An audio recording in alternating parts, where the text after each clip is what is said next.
You know who wrote this list? Yes, I do. This is Bobby's drinking partner from the Super Bowl that we just went to. Yeah, this is Will Brinson. And normally if I share a beverage with you or I share a drunken evening with you out somewhere, we're bros for life. Not after this list. Will Brinson can go to hell. Well, I will say this. You're looking at the list incorrectly, and I'll explain. I don't believe I am, but go ahead. He put the quarterbacks in tiers. Uh-huh. Now, the tiers This is CBS? The CBS is Will Brinson. The tiers are Tier 1, the big three. Tier 2 could join them next year. Tier 3, intrigue with question marks. Tier 4, you can win with them.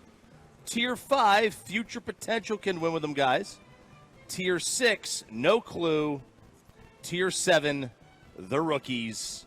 And then they skipped Tier 8 and Tier 9 and went to Tier 10, which is just in case. Okay? Let me start with 1 or Tier 10? Let's go 1. Let's Okay. go 1 on down. Tier 1, you have no, there should be no debate on this one.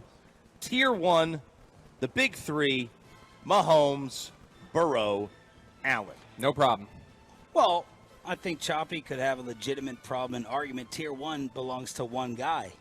I could easily say Tier 1 is Patrick Mahomes, and then the other guys are Tier 2 by themselves. But if you want to lump them all together, I have no problem with that. I think, Joe Burrow's been to a Super Bowl and a couple of conference championship games. Josh Allen's been to a conference championship game. So I have no problem with this. Okay. Anyone? These are the elite of the elites? These are the elite of the elites. Real quick on the Mahomes on his own tier. So you view Mahomes in relation to Allen and Burrow as similar to LeBron in his prime to anybody else in the NBA? Because I don't believe the gap between Mahomes, Allen, and Burrow is as big as LeBron in his prime and the rest of the NBA. That's your own tier to me. Who would you say was second during that LeBron run? Kawhi? Well, I mean, when are we considering prime? Like the end of Cleveland, beginning of Miami? So, a lot of people would have said Dwayne Wade at the time. That's a good question. Kobe was still one of the top players at that time. I don't think Joe Burrow is barely behind him. I don't. I'm still Allen over Burrow, but that's just me. And, Allen has to put it all together when he's running, and he can be this ultimate weapon. But that's a good question. Is Mahomes have that type of separation versus the rest of the field like LeBron did? For me, he does. I mean, I think Joe Burrow is great. But I think the gap between Mahomes and then either of the other two is as wide as it is between those other two and, say, Justin Herbert. So, like the name that I just came up with, 2012, LeBron and Durant. You think that there's a bigger gap between Mahomes and Allen Burrow than LeBron and Durant? It's similar. Okay, all right. Tier 2 could join them next year. Could join the elites. Could join the elites next year. I think this is the first heart palpitation that we're going to get from Bobby. There's an EMT, at least one on site here. Good. I'm going to need it. There's multiple names in this that will do it. Justin Herbert. No problem. Trevor Lawrence. Nope. No problem? No problem. Jalen Hurts. No, not allowed in this tier. Not allowed in this tier, too. Could join next year. Okay. If he repeats last year? Yeah, I mean, sure. If, if unicorns exist, sure. Okay. And then Lamar Jackson. Could join him as if Lamar's like in his third or fourth season. Yeah. He could join them. He could continue to grow. Yeah, he could. New offensive coordinator. He absolutely could join them. I mean, he absolutely could. Look, if he has experimental surgery to replace his throwing arm and they're able to swap it out for someone like Josh Allen or something like that, absolutely, he could be on that tier. Why can't Hurts be in this if Herbert is? Because I think that, obviously it's just a take I have, and we'll have to see if it plays out this way, but I don't think Hurts is ever going to duplicate what he did last year, and I still think a lot of what he did last year was some smoke and mirrors. It's going to be tough to duplicate it. I mean, that was a fantastic season. It was an MVP year. It's going to be really tough to duplicate that. Who do you think is fair and unfair amongst that second list? Well, look, can Justin Herbert, win a playoff game before you put him close to this? Trevor Lawrence, I think there was a point in the last year In the middle of the season, we were about to have a Trevor Lawrence discussion. Yes. As to whether or not he was a bust or not. I think it's a little bit premature on him. I think Jalen Hurts is clearly the one that's closest to that top tier. Although I agree, Bobby, I wouldn't put him there. I mean, I think those other three are on their own tier. Lamar, I mean, I like Lamar. I think Lamar's a good player. I think he's a really good player, actually. But, I mean, I do think that it's more likely than not that he'll never repeat 2019. I mean, that was super special as well. Here's what has to happen for all those guys to take that next leap, in my opinion. Jalen Hurts has to repeat the last season and be 3/4 of what he was in the Super Bowl, which was, many people thought a superhuman performance and effort.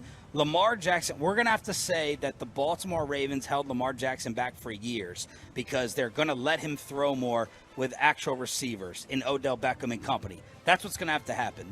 The John Harbaugh game plan that has won them a ton of regular season games was short-sighted, and they should have put better weapons around him a long, long time ago. Herbert's got to actually win something that matters instead of all this golden boy hype that he gets. And I'm a Justin Herbert guy, but I'm starting to slowly turn a little bit. And I think Trevor Lawrence is overhyped and overrated as the great one. I've always felt that.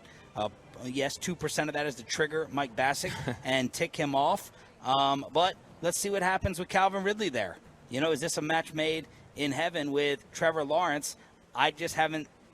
The biggest problem for me that happened with Trevor Lawrence is Andrew Luck and Peyton Manning and John Elway comparisons. So that kind of scarred things for me. Yeah, I mean, when I hear could join them next year, I think of that as meaning like they have it, like the potential, they have the ability, they have the skill set, and their growth is TBD. And I think when you look at like Herbert and Lawrence, we see the flashes of they can be elite. Do they put it together? We don't know. Do they start making better decisions, especially Lawrence at times, which hasn't been great? We'll see. And so I think that's more what that's about, is these guys have shown flashes to potentially be in this tier, and it's yet to be determined if they have the ability to reach it. All right, this is the Will Brinson drinking buddy from Bobby Bott of the Super Bowl quarterback tier list from CBS. We have named 7 quarterbacks already in the top 2. Well, get ready for half a dozen more or so. Now, this is where I think, Bobby, that this list took a turn. Now, I do not. Tier 3 is intrigue with question marks. I think that is just. I don't think he's truly believes these quarterbacks are better than the ones below. I think these are guys that could be, but have too many question marks, and he just put it as a tier. I think this is not necessarily an order of quarterbacking. But here we go. That's my opinion. What are tiers though? Tiers are stacked in order. Well, everyone has to do these lists, so they have to change it up with their own titles, right? And their own, try to be creative. Because he doesn't. Nobody would believe that Daniel Jones, who's on this list, intrigued with question marks, is better than Dak Prescott. By the way, do you believe that Dak should be in the tier 2, could join the elites next year? I think that's just a weird title for what the list is. Yeah. I think that if you consider Mahomes on his own tier, Dak is tier 3. If you consider Mahomes, Allen, Burrow on a tier together, then Dak is tier 2. Okay. That's how I view it. Okay, so tier 3, intrigue with question marks. I already said Daniel Jones. There's an intrigue. There's a question mark. I get it. What's the intrigue? His athletic ability, I think. Okay. The measurables that made him the 6th pick in the draft. Okay. Aaron Rodgers. Definite guy that belongs in this category. Yes. Not for Bobby, for me, yes. He's the definition of this category. Yes. Matthew Stafford. Is the question, does his arm work? Yes. That's the question mark. Yeah, for Okay. sure. He belongs in this category. Yep. I'm intrigued by that. Yes. Tua. Yes. Right? Yeah. Can he stay without a concussion? Yeah. Justin Fields. So this is where the internet look. This is where Pepe. He tweeted about this. Peyton, what was your tweet about this yesterday? Well, it was about Justin Fields, of course. I saw he was ranked above Dak, and I just said that this proves that there are people on this earth that don't have brains. There's no evidence out there that Justin Fields should be anywhere above Dak on any list at all. No way. See, this is where these people trick us. This is what you were talking about at the beginning of the list. The category, right? The way these lists usually come out, we're just thinking in order. They're ranking them. They're getting you on a But technicality. they're getting us on technicalities so Dak can be lower on a list so that we all talk about it. I swear to you that I know that's what they do with the Cowboys on all these different lists. Right. It's Dak Prescott is behind, blah, blah, blah, blah, blah, blah, blah, blah, blah, without looking at the actual categories. It's tier 4. Yeah, you see the tier, but you don't read the category. Yeah. So, like, this is... Although it's kind of insulting, like the next category is you can win with them. Is you can win with them a better compliment or the same as intrigue with question marks? Well, intrigue with question marks shows higher upside, maybe? Because, like, what they're saying is this is a combo of younger stars and veterans who have won at the highest level but can't be trusted. But this Justin Fields train, whoever started this, they should be the head of a PR company. Yeah. My God, this has gotten out of control. The Justin Fields MVP conversations that are out there even. Yeah. Now, look, I do think his upside's fantastic. He's a great runner. He can't throw. He can't throw the ball. He's a worse thrower than Lamar or Jalen Hurts. Put him up there in tier 2 because he is Jalen Hurts and Lamar Jackson. Honestly, if you look at the throwing numbers from last year, Justin Fields was better at throwing the ball than Lamar Jackson was, and he rushed for almost 1,200 yards. Played pretty decent against the Cowboys too. Yeah, he did. Daniel Jones already said him. How about Deshaun Watson? Absolutely. And he's my sleeper quarterback. Yep. People are discounting the Browns. And Russell Wilson, another one on this list. So we got to make a determination, and we got to be bold about it. Is there legit intrigue with Russ, or are we ready to pronounce him done like you have with Rodgers? It's Mr. Unlimited. I wrote him off when he said that. That's when I killed Russ's career. No, Russ, look, I thought the intrigue with question marks was last year. People were going, was the decline at the end of Seattle real or not? And then he went out there in Denver, and he was awful last year. That was the answer we got. There's two kinds of quarterback, I don't want to say evaluators, but people who, when they look at quarterbacks, you either look at the ceiling or the past, the intrigue or the history. If you're looking at the ceiling or the intrigue, you're aggressive. If you're looking at the past, you're being a little bit more conservative, right? You want the safer pick. It's just a matter of preference there, right? And look, I mean, I think if you were to sit there and say, would you rather have Dak Prescott or Justin Fields, that's the perfect example of the two types of people. The people who want hey, he might be great, would go to Justin Fields. If people are like, I want a quarterback I know will win me 10 to 12 games every year, don't know what's going to happen beyond that, but we know what he could do, you go with Dak. Russ is done. I'll be in that camp. I'll be in that group. Russ is done, which I'm like, Sean Payton really an offensive genius? Did he take that job for other reasons rather than thinking that Russ can come back? All right, next tier, CBS Sports with the quarterbacks. Tier 4, you can win with them. The best way to describe these guys, they get you to the playoffs. Everything about them breaks in their favor. But you can't envision a scenario where they take you on a deep playoff run or win you a Super Bowl without a really stout defense or run game or the stars simply aligning. Okay. Jared Goff. You answer that one. That's your boy. I think I think last year was overachieving. He'd done it before. Yes. He did it with the Rams. Yes. So I think what last year showed is that it wasn't Sean McVay. He's inconsistent, but he can still do it. So, I mean, it would not surprise me if they go 6-11 this year. Does he belong in this category? You can win with them? Yeah, I think this is the category he belongs in. And where are you on Goff? Yeah, I think he's probably around 15, something like that. All right. Dak. Okay, so he made this list on the night of the Super Bowl media party when he was stumbling out of there, all 4'11" of him. Oh! Wow! And he just held on to it till July 4th. Okay, all right, this makes sense. Geno Smith. This is ridiculous. You're putting him in the same category as Dak Prescott, Geno Smith, after one season. You're Mr. Judge by last year, Bobby. So it's your own criteria. No, I'm not. I'm judged Yes, by you the are. totality of it all. No, That's what I'm you're about. not a totality guy. Choppy, back me up. You're not a totality guy. He is. You can't be inconsistent. If you're a totality guy, then Jared Goff has to be ahead of Dak. Give me an example of one where I judge based off of 1 year. Aaron Rodgers. Aaron Rodgers is not 1 year.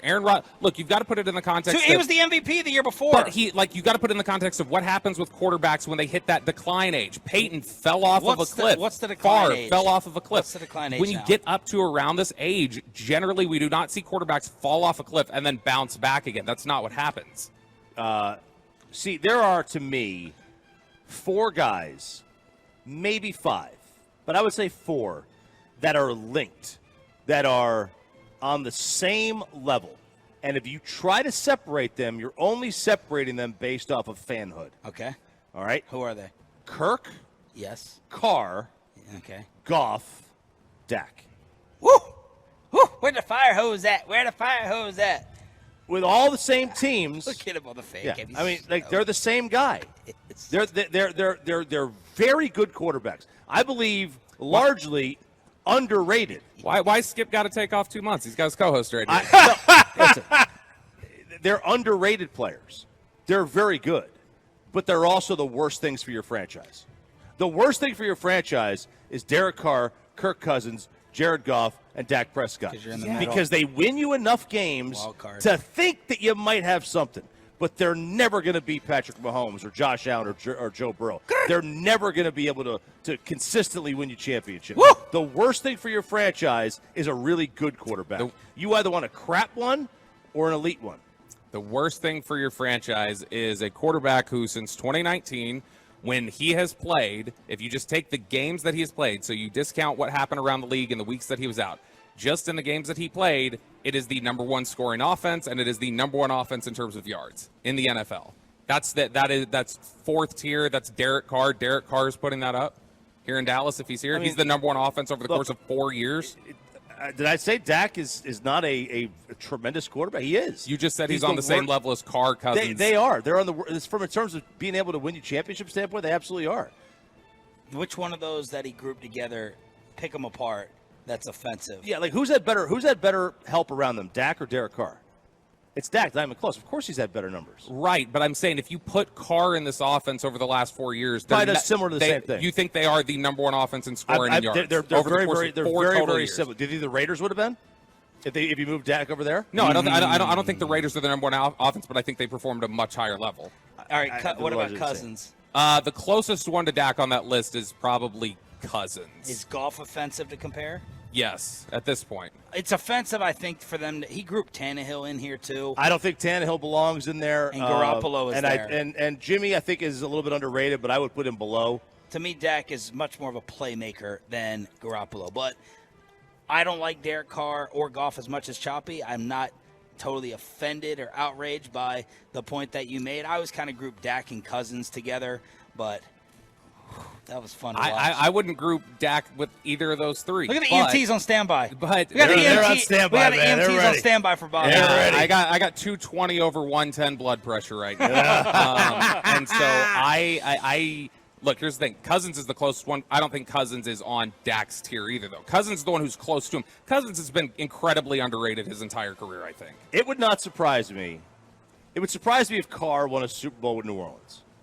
It would surprise me if Cousins won a Super Bowl with Minnesota. You know, Detroit's iffy because they got a great O-line and they've got a good team. It wouldn't surprise me if Dak wins a Super Bowl with the Cowboys. It wouldn't surprise me at all. It would surprise me if they won 3. So Stun me. Just to be clear, let's say you're GM of an expansion franchise, and it gets to you, and the quarterbacks available who are unprotected or whatever else are Dak, Carr, Goff, and Kirk. You're telling me that you view them all similar. It's just like, well, just close your eyes and pick He one. just said he just said he'd be surprised if all the rest won a title, and not with Prescott. Would you take Dak 1? I would take Dak 1 for 2 reasons. One, I think he's slightly better than the rest, but also he can move. And as an expansion team, I think you need that. All right, the rest of the list: Will Brinson, tier 5. Future potential can win with them guys: Mac Jones, Kenny Pickett, Brock Purdy, and then no clue. Kyler. How about Kyler? Kyler's dropped down all the way into this category with Desmond Ridder, Baker Mayfield, Jordan Love, and Sam Howell. No clue? That's a little harsh, isn't it? Yeah, I think that's harsh. He still has an incredible skill set, and I'm interested to see what does it look like Cliff Kingsbury was very dysfunctional with him. What does it look like with, a stronger hand at the lead? Because that's one of the biggest things is that I don't think Kyler wants to lead, and that's asking him to be the guy in charge of everything, including the tenor of the locker room, I think has made it difficult for him to succeed at times.